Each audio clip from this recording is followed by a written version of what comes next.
Quick facts about me. I went to a boarding school. This meant no phones. When I got bored, and that happened a lot, I did various things. I played football. I played paper football. I played another variation of paper football. I visited my friends. I slept. I walked around. I wrote stories. I read stories. I drew. I read my books, which I should have done a lot more, but there were so many fun games me and my friends made up as a result of utter boredom. So many things I found out about us because I was bored enough.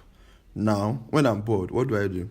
I pick up my phone and I scroll to Twitter, Instagram, or other equivalents for way too long until either a feeling of anger or tiredness makes me stop and I do something else slightly different.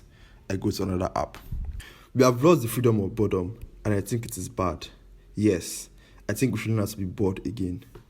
Imagine, if you will, you are a young person in 1970. No computers, no phones, no social media. What will you do if you were bored?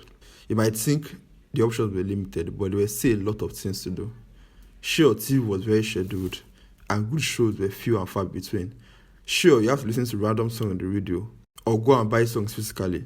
Sure, you have to go to the cinema to watch a movie, or buy a movie tape. But you can also walk around. You can also play football, basketball, swim, hang out with your friends, and do these things, and so much more. And what's wrong with the slight inconveniences of this period? In the process of buying an album from a music store, you can discover so many more things, you can experience so many more things.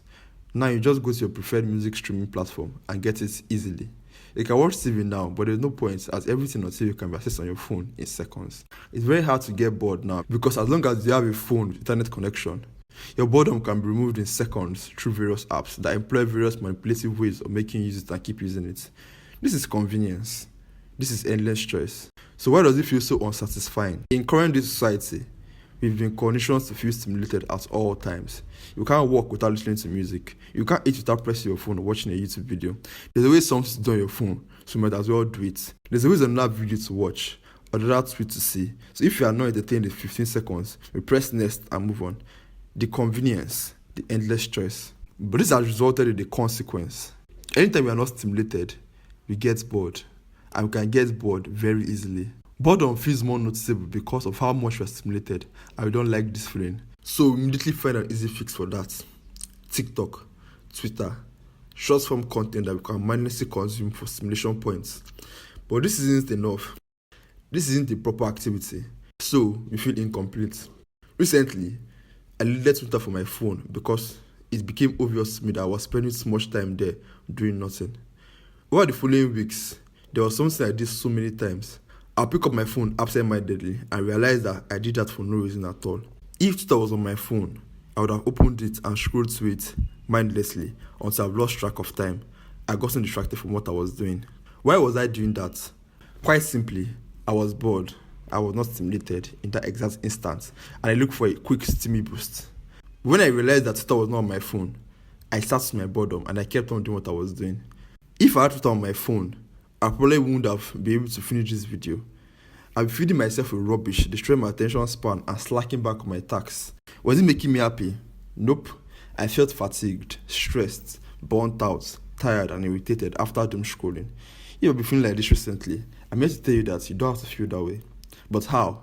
How do you learn to embrace boredom when the temptation of going online or social media is so strong? I can't give you a definite answer for that, but I can tell you the things I did. Right now, the only social media apps on my phone are WhatsApp and YouTube.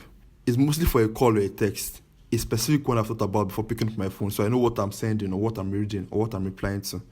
When I was listening to Twitter, I feared for the topics I was going to miss, the funny tweets, the funny reactions. But genuinely, they don't matter at all. There's always something happening online. When one ends, another one starts. It's all arbitrary and relevant. You hear about the important topics regardless of whether you're on Twitter or not. The rest is just noise. You're not missing anything. So relax. Pick up that book you have been meaning to read. Watch that movie you have been meaning to watch to the end. Finish your tasks. Talk with your friends. Take your walk. Go to a random shop. Embrace the slower moments of life. Thank you for watching this video and bye-bye.